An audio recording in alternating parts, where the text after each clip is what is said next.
Jacqueline, the floor is yours. Please go ahead. Thank you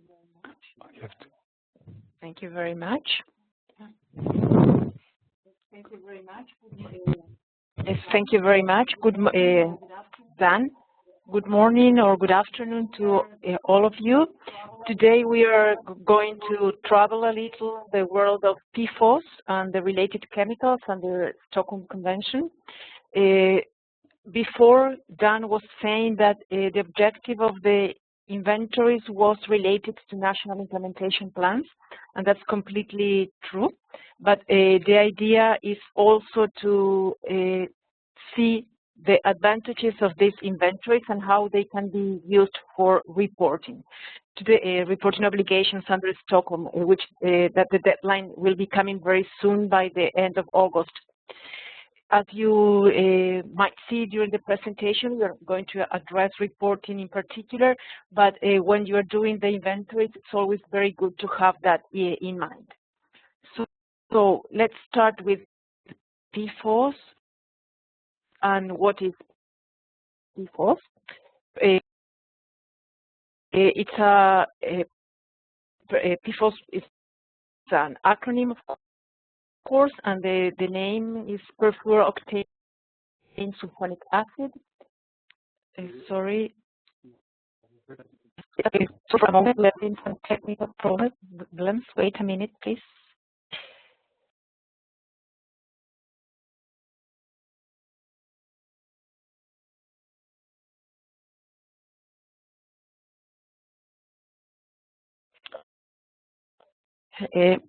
Please let us know if you are having some connection problems. I will try to speak slowly, but let us know. We were addressing a little what PFOS is, and PFOS is a fully fluorinated anionic substance which is used and is still being used as a salt, and it's incorporated into larger polymers. PFOS-F is the intermediate for the synthesis of PFOS and the related substances. So when the Conference of the Parties decided to list PFOS-F, in a way it was restricting other PFOS-related substances. PFOS was listed because it's a persistent organic pollutant. It's very persistent, actually, and it has the capacity to undergo long-range transport besides being toxic. The PFOS and the derivatives or the related chemicals are best surface active compounds, and because they have very extremely low surface tensions. I will just stop a little again because we are cutting. We are here, but we will mute for a moment.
Hello, we are having some technical problems at this moment, so please stay with us. We are trying to solve the problem as quick as possible. Thank you.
Hello.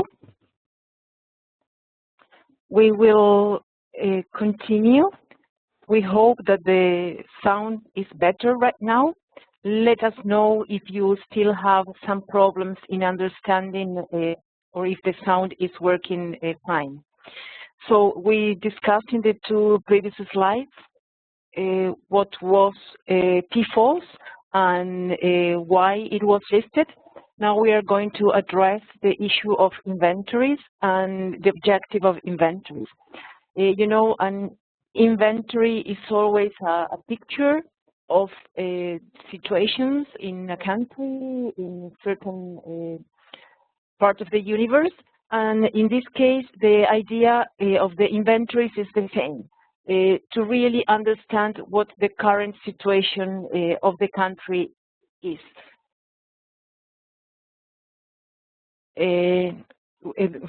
What the current situation of the country is, but also you need to develop action plans afterwards. So the action plans that need to be developed really need to be feasible to undertake. Strategies and priorities are essential for good implementation of the convention afterwards.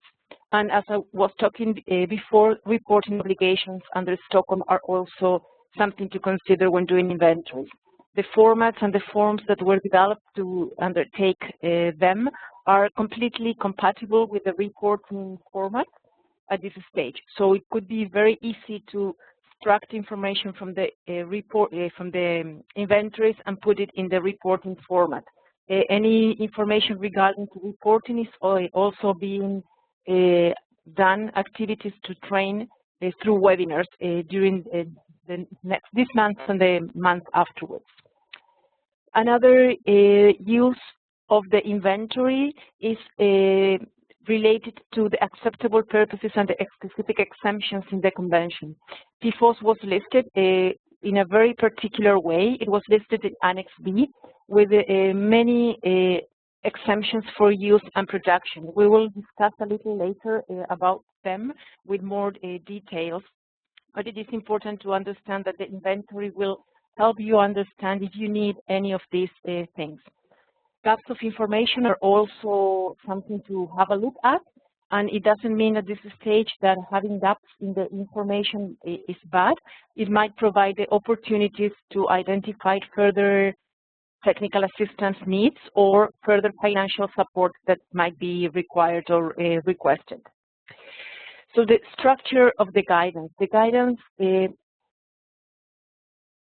document contains different chapters, and it's very similar to the guidance for PDDEs.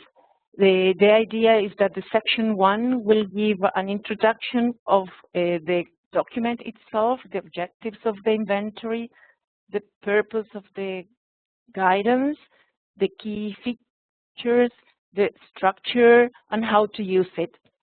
The other chapter, chapter 2, relates to the background information of PFOS, what PFOS is, and it provides in-depth information on the kinds of articles that might contain PFOS and its related substances, and the level of concentrations that might be present in those articles. This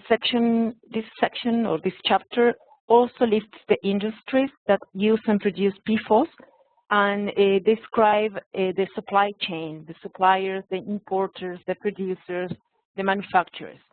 PFOS and its related substances, end of life, is also very important to consider. Recycling is also discussed, but you have to remember that recycling for PFOS articles is not allowed under the Stockholm Convention. The other chapter, chapter 3, describes or outlines the 5 main steps that are involved in the methodology for the inventory taking. Then from chapter 7 up to from chapter 4 up to chapter 7, the different sectors which are of importance are explained. The industrial sector, the consumer market, and the professional users. In the case of professional users, we'll see that firefighting foam sector or users, the aviation hydraulic fluids and pesticides are identified, and those things are part of the exemptions and the acceptable purposes with which PFOS was listed. The chapter that follows up is a chapter related to waste, stockpiles, and contaminated sites. The inventory report is also included and has a specific reference there because we have identified certain essential elements that are needed to have a real a report that can really provide further information. As you know, inventories is not a one-time thing. Inventories are usually done in several occasions to see how we are performing, to see the trends, but also to better understand how things are being done. In this sense, it is important to have reports that reflect what really happened at the beginning with the first inventory or with the second inventory. We mentioned that we had a chapter specifically on the inventory steps. Here they are described in this diagram.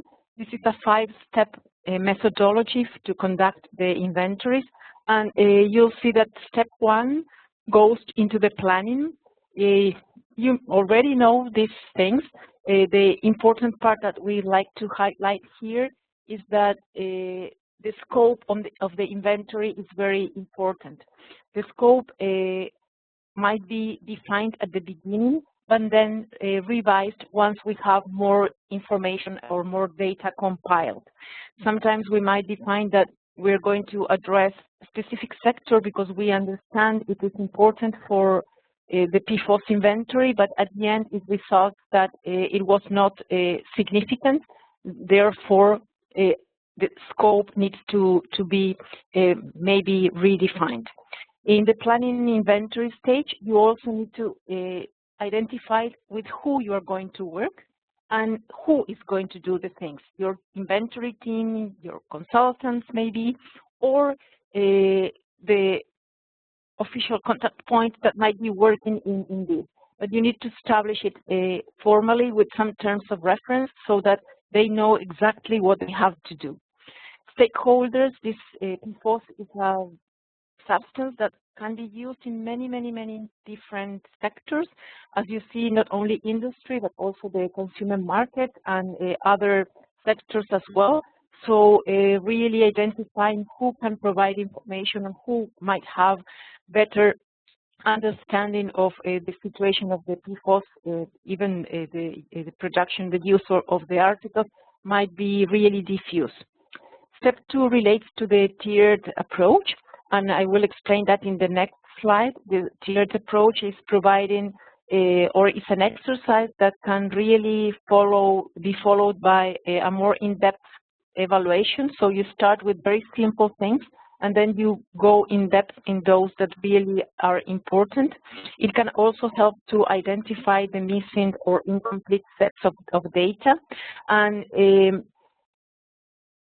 this tiered approach makes possible to gather information in the different steps with different degrees and with different objectives. So the scope there is very clearly identified. So here you'll see how the tiered approach works. And the idea with this is that you have 3 different tiers. The one which really is an initial assessment where the resources that are needed are very basic. It can include a desk study, consultations with stakeholders, talking to your industry, talking maybe to your customs, or talking to certain users. If that's so, you are using this tiered, the output or the results that you will get are really an overview of the focal sectors. But it can help a lot to define the scope, to define how in-depth you want to go with the different sectors.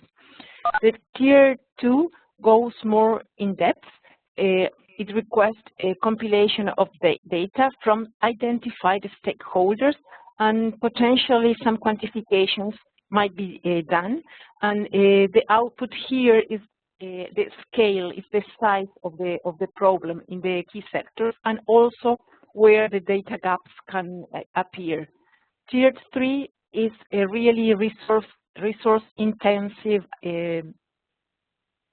part of the inventory. It doesn't need to be undertaken as such, but it includes from sampling and analysis to site visits to understand how the different sectors are working. I understand that we are having a lot of cuts, so please stay with us. I'll try to speak very slowly, but let us know if you miss some things. Just for your information, if the cut is really happening very often, we have the webinar that we did last Tuesday recorded. So afterwards, you might also hear that one, which had no technical problems. So refreshing, we have 3 tiers: the initial assessment to an in-depth inventory. The results will be completely different from an overview to detailed information, but the resources that you need to use are also going to be completely different. In this case, when you are defining your scope and trying to understand more about how to define it, it's very good to have a look at the guidance and try to identify the main difficulties and the main situations for you. If you go into the step 3, this implies data collection and compilation. Usually initial assessments for industrial sectors with questionnaires that are provided is recommended.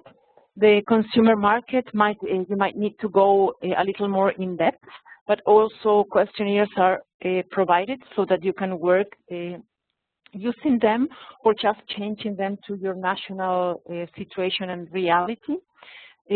All of the sectors or the key areas that are defined in the guidance have related questionnaires or surveys. So what the inventory needs to investigate? Production. Production is still allowed for this chemical. This is part of the exemptions, but the production is allowed only for the uses that are listed in the Stockholm Convention. Production is not a big problem in many countries in the world. We have information that only few countries are still producing PFOS at this moment. This information might not be accurate, so if you find out that your country is producing this chemical, please let us know. It is very important because exemptions for these chemicals will expire next year. As you know, this chemical was listed in 2009, entered into force in 2010, and the exemptions have a 5-year lifespan. So by August 2015, exemptions for these chemicals will expire, with a little exemption caveat, and that is that the conference of the parties might decide otherwise. So in May next year, if production of PFOS is still needed, if certain exemptions are still essential to have, the conference of the parties might decide to extend the period for using them.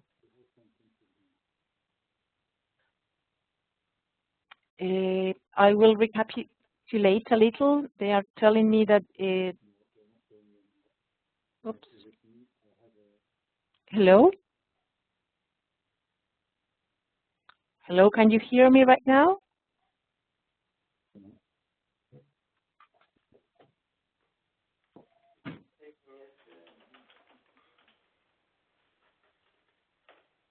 Hello, can you hear me? Oh, okay, yes, you can hear. So I will continue.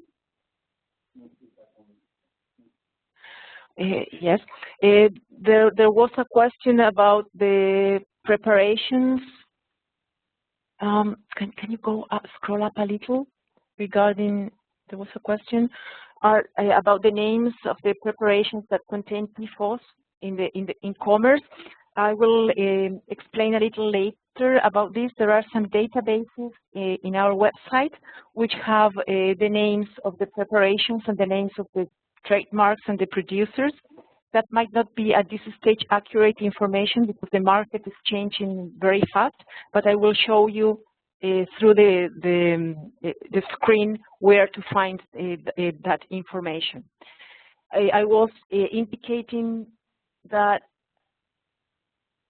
the inventories are important and we need to investigate production. I was talking about exemptions and that they will expire next year by August 2015 unless the Conference of the Parties decides otherwise.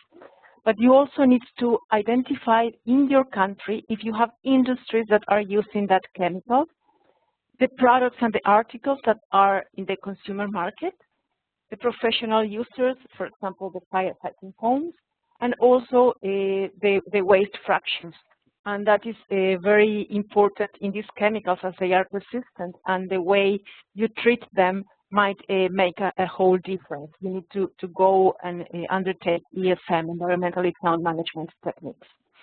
The other thing that the inventory can help is to identify the focal sectors to investigate, to further investigate, to go into in-depth investigations. And the latter is the issue of the legal framework. Do you have legal framework to address these chemicals and to really control them and implement the convention as it should be done? Now I'm going to get a little into the what we indicate as an assessment of the potential presence of the PFOS in the different industrial processes.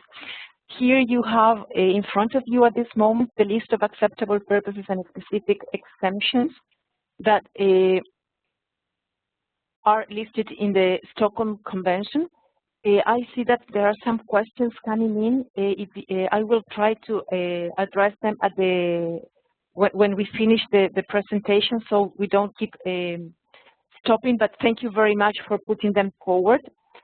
They are very important questions. So I was indicating the acceptable purposes and the specific exemptions that are in the Stockholm Convention as listed. And I will start at, I need to click.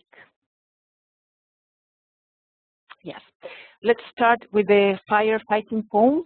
This is a sector where everybody might have stockpiles at national level of firefighting foams, but actually what you don't know is if those firefighting foams contain PFOS or not. So that is what you need to assess.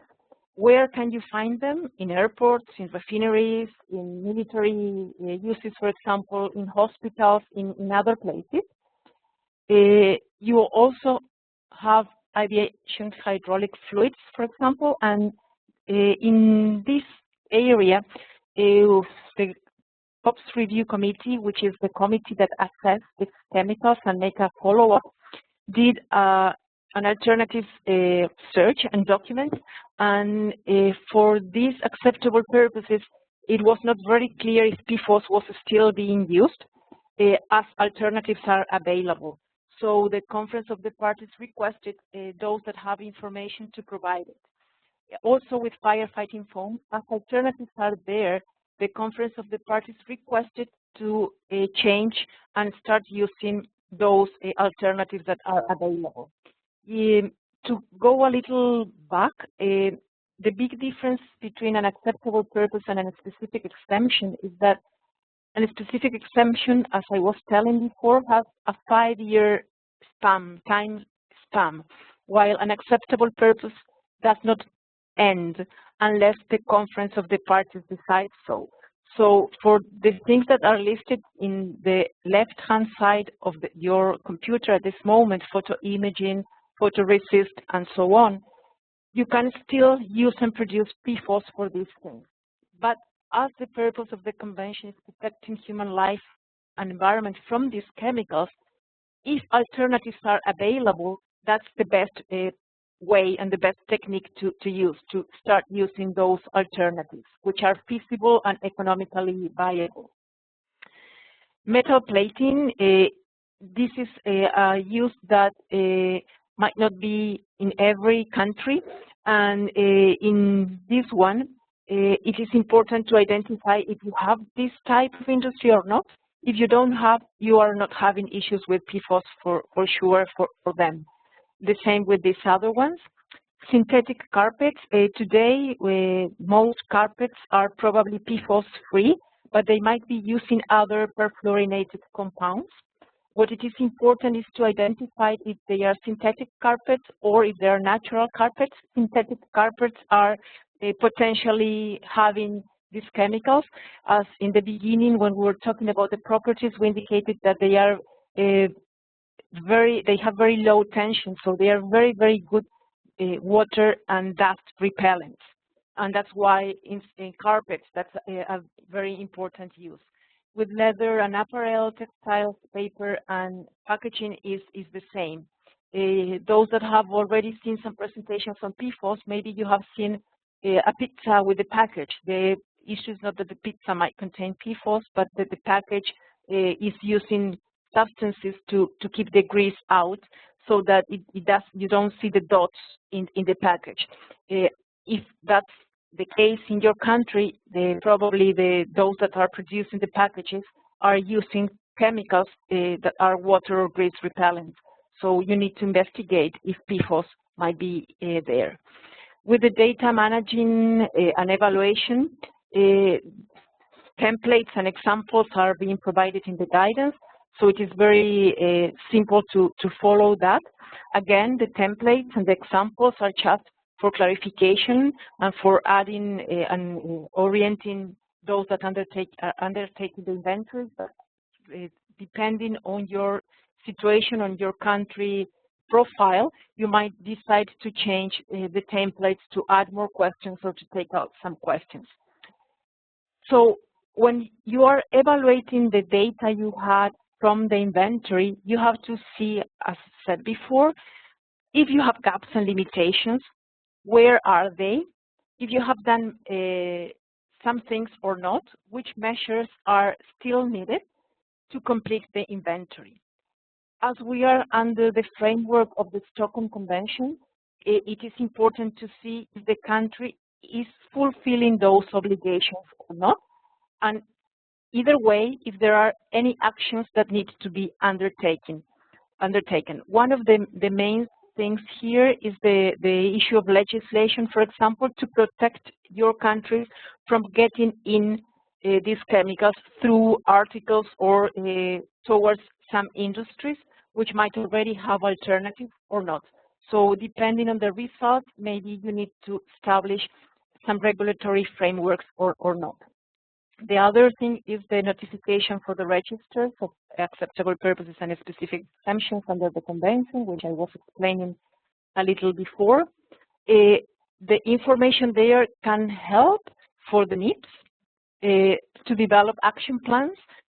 When PFOS was listed, an action plan was part of the requirements for PFOS and the related chemicals. But also the gaps and limitations can serve as the basis for applying for funding, for extra funding coming from the GEF, coming from your national government, from other donors. So it is very important to see in which stage you are in. If you don't get enough information, you might always have an action plan that says we will go in depth to get more information about it. How to do numbers. That is very, very simple. Some formulas are being provided. Here you have the textile industry 1, and the formula is just a multiplication of the potential PFOS concentration in a certain textile and how much you have consumed in that year. So the total quantity of PFOS will be obtained by multiplying those two numbers. The yearly consumption is part of what you have to investigate and a number that you have to get. The PFOS concentration can be identified or done through, for example, sampling and analysis of your own textiles, which is resource intensive, or you can use certain percentages that are available in the guidance. So you have some ranges, and within those ranges, you can use them to get the numbers that you have. How do you get your yearly consumption? You can go either through statistics or through the questionnaires if you have industry working on it. How to prepare the inventory report? We, as said before, identify some things that are understood to be essential elements. Those are here highlighted or in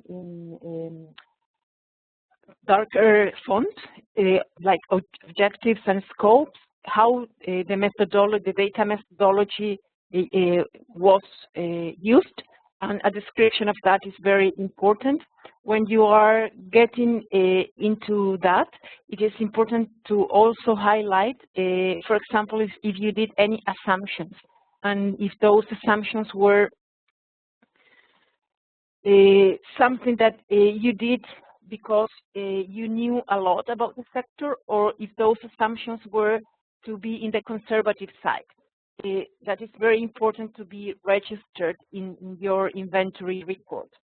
Of course, you have to give the final results, which can be qualitative or quantitative, depending on how much or how in depth you can go. Also, as you need to submit national implementation plans within a certain deadline, and also within available resources, the final results at this stage can be very broad, from very detailed things to really very general descriptions. Again, gap analysis and limitations for this chemical is essential, so it is very important for you to clearly identify where they are. And as you need to use this information for planning, for doing your action plans and your implementation plan in general, you need to identify which further actions are needed. For example, do you need any other sector to be involved? Do you need to change your data collection strategies? And provide recommendations. Those that are doing the inventories are those that really can see how to improve it or what things are missing. So the recommendations of those doing the report, the inventory, is also very important.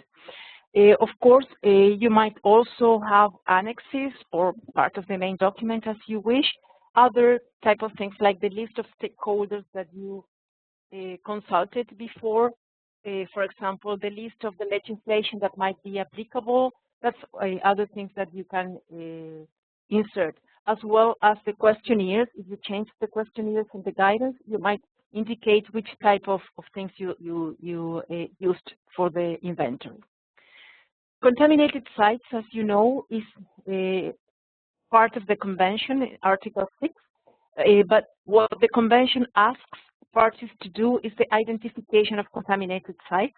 In the case of PFOS, as in the case of many other chemicals, you have the complete description of the routes of contamination. In here, the contamination can come from industries, but also from other sources. PFOS is included or has been included in many articles that are being used at home, like electric and electronic appliances, for example, like coaches, like matrices, carpets. It can also be used sometimes in those cleansers that you use to avoid dust being accumulated in your furniture, for example, and that is direct exposure to those using it. In Europe, for example, PFOS-free labels are starting to appear, so it indicates that it is PFOS-free products to use at home. This is an example. This is a table containing Chapter 4 that has a range of concentrations, the references from where those range of concentrations was picked up, and in which type of products or chemicals formulas you can find them. So, for example, if you see the second entry is firefighting foams, and you see that the ranges go from 0.5 to 1.5%. The reference is indicated there. And of course, those are values that were identified in certain studies. It might be different in your place, and you can pick either number from there unless you have more information. So you might decide to be in the conservative side and use the highest number so that you are really getting the worst possible scenario, or the other way around. How to pick that is part of the assumptions and part of the decisions you have to make, and that is what we recommend to have in the report as well. Annexes, here you have the different titles of the annexes. The first one is a glossary. As you know, PFOS has been listed as PFOS, X salts, and PFOS-S, and some examples of the salts are given in Annex B of the Convention. But actually, there are a lot of compounds, of the perfluorinated compounds that are PFOS related. Therefore, there you have a glossary. You also have an entry in the website to the OECD database where you can have more information on the CAS number of these chemicals or where they have been used or produced. Annex B relates to the production and use of PFOS and different stakeholders. From 3 to 11 are the questionnaires from the different sectors. Then you have Annex 12 and 13 that talks a little more about the analysis, the limitations of analytical methods, and how to verify the presence of these substances. Here is an example of a questionnaire for synthetic carpets. As you see, the idea with this is to be very simple and to provide those that need to fill it in with a very simple way and friendly user questionnaire, so they can only tick. Details are sometimes asked if you are producing or using the chemical itself, but if you are addressing an article like the synthetic carpets here and those that are buying or importing them, it's just ticking exercise. At this stage, we are closing the presentation. I have to say that I'm very sorry for having to cut it several times. I hope you could really follow it.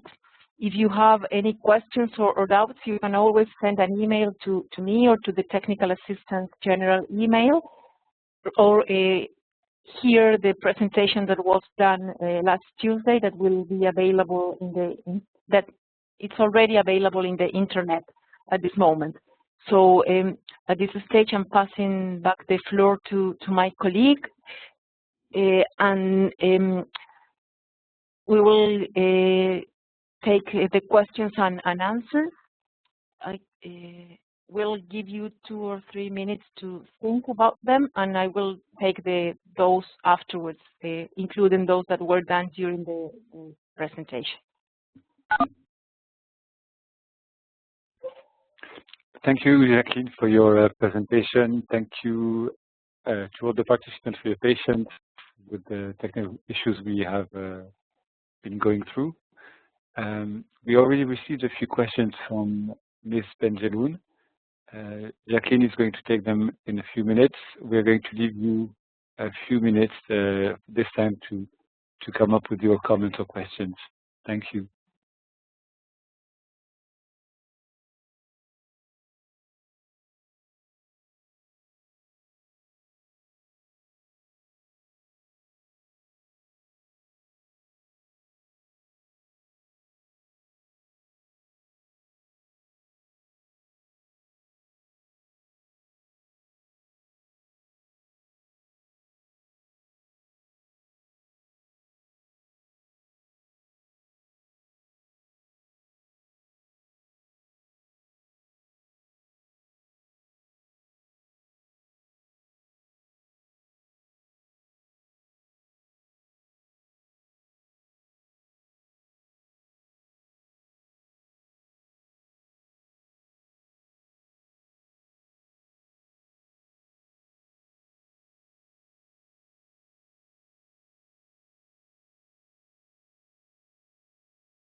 Before giving the floor back to to Jacqueline for responding to questions that have come by chat during the presentation, and as nothing is coming up on your side right now, I am going to make the presentation Jacqueline has just made, the PDF version, available for you to download right now.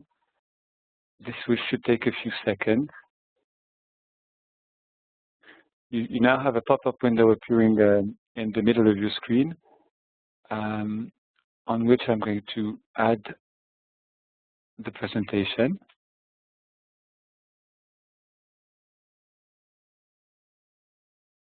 Now you have a file which has appeared in this window. You can click on it to select it and click on download then to be able to download it. If you face any issues in doing so, don't worry, because we are going to make it available. We are going to send it to all of you through your respective emails after the session has ended. As Jacqueline was saying earlier, the Tuesday version of this session is already online on our website, and you can follow it by you can have access to it through streaming. And I'm going to give back the floor now to Jacqueline for responding to the questions that have been brought up by Ms. Benjamin.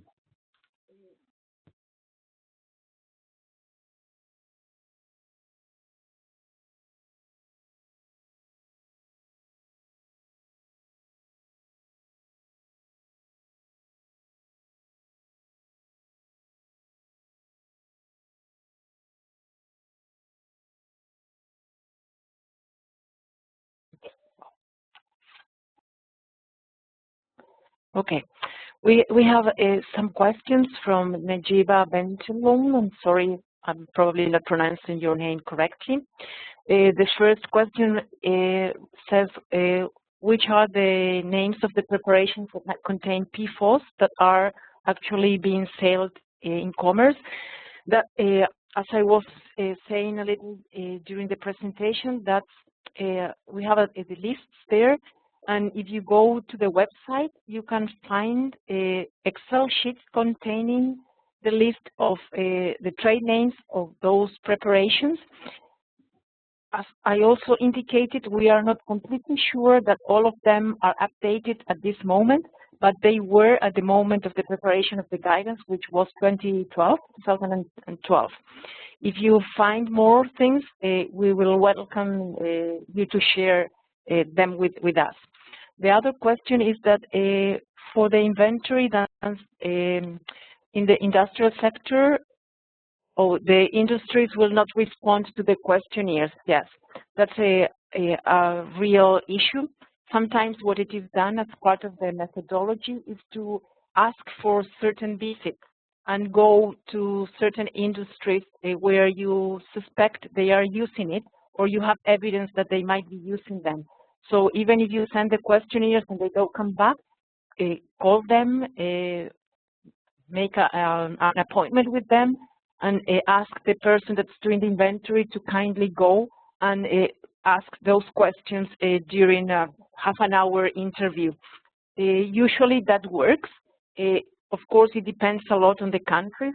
When doing so, it is very important to tell them that this is not to stop them for keep on using this chemical, but this is only a picture to take, so to understand what's going on.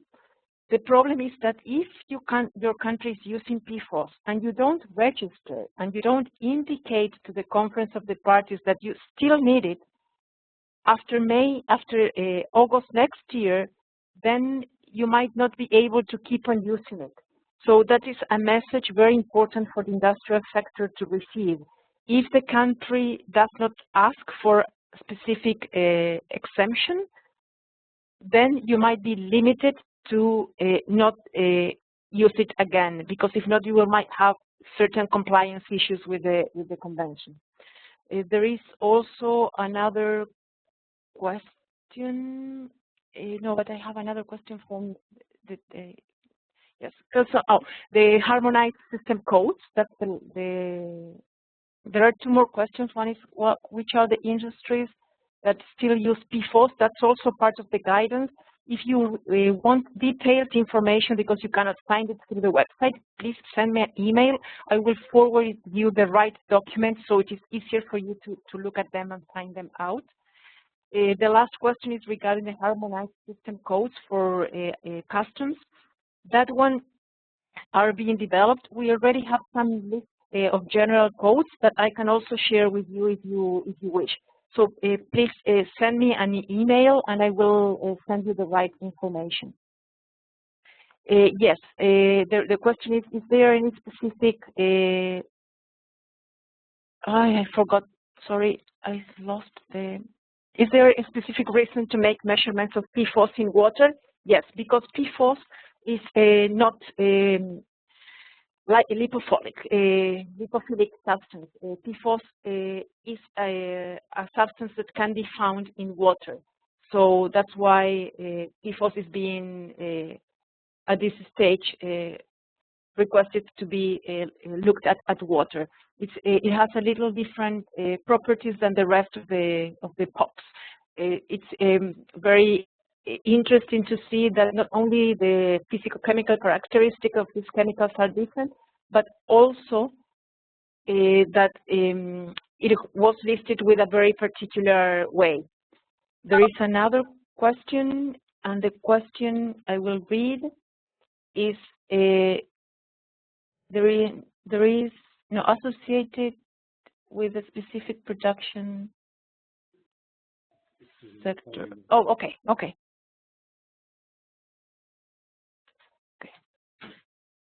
Then thank you for the training. Okay.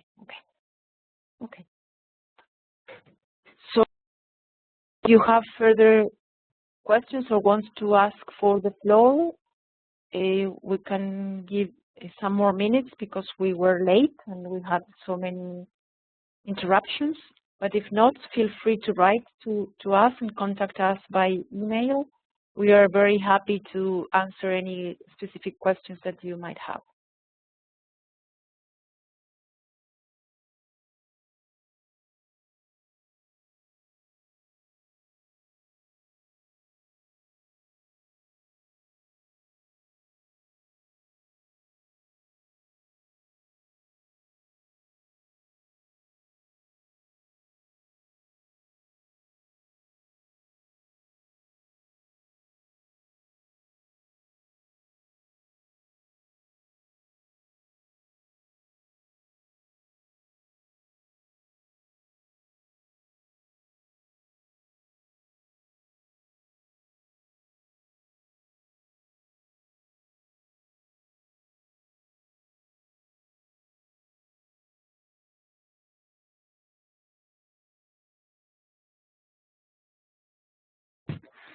Dear participants,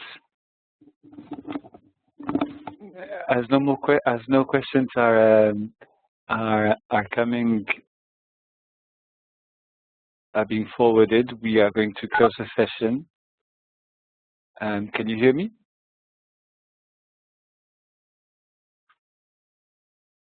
Yes, I can. Okay, perfect. Thank you. Thank you. As no more questions are coming, as Jacqueline suggested, and as some participants have replied already, we suggest that you send them directly to the technical assistant mailbox or directly to Jacqueline, and we would send them, we would reply and put forward the questions and answers document on under this particular webinar on our website. We're again very sorry for the technical issues. They were not we were not counting on these. I hope even though we had these issues, I hope this session has been useful to all of you. I will again precise that we have a comprehensible version of this presentation online already, which was given on Tuesday, and if nothing more is coming, I think we'll close the session. Thank you, Jacqueline. Thank you very much. We swapped our microphones with Jacqueline, so I'm on Jacqueline's name, under Jacqueline's name, and she's under mine. So thank you to all of you, and all the best. Bye-bye. Bye. Bye-bye. Bye.